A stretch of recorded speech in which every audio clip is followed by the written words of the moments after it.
жарала өте мазасыз мәселе және бұл созылмалы мәселе. Иә, жараға шешім бар. Сондықтан алдымен бұл жараның неге пайда болғанын анықтауымыз керек. Жараның пайда болу себебі қандай? Және неде ол мүлдем жазылмайтын кезеңге өтіп жатыр? Бұл созылмалы кезең деп аталады. Сондықтан біз сол ұзақтықтың негізгі себебін анықтап, содан кейін негізгі себебін емдеп, жараны емдеу үшін озық жарақстымы құралдарын қолдануымыз керек. Сондықтан жараны емдеу тек сол аймаққа ғана емес, бүкіл денеге назар аудару болып табылады. Біз басынан аяғына дейін. Сондықтан науқасты ішінен сыртқа дейін сауықтыру керек.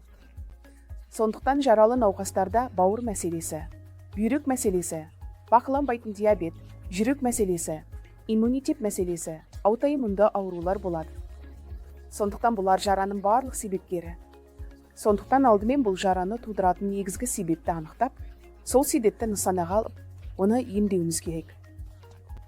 Сондықтан жараны емдеу, олар бізге келген кезде, қандай кезеңде болса да, біз әдетте тек таңу үлгілерін, немесе қажет болса хирургиялық араласуларды қолданып жараларын емдеу үшін ең аз дегенде 4 аптадан 12 аптаға дейін уақыт аламыз. Сонымен қатар озық таңу күтім өнімдерін қолданамыз.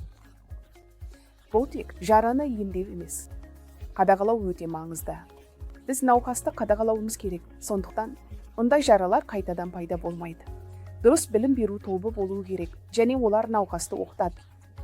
Біз сондай-ақ науқастарды қадағалап жару үшін ең жақсысын жасаймыз. Сондықтан біз өзімізді қуанышпен жара емдеушілер деп атаймыз. Рахмет.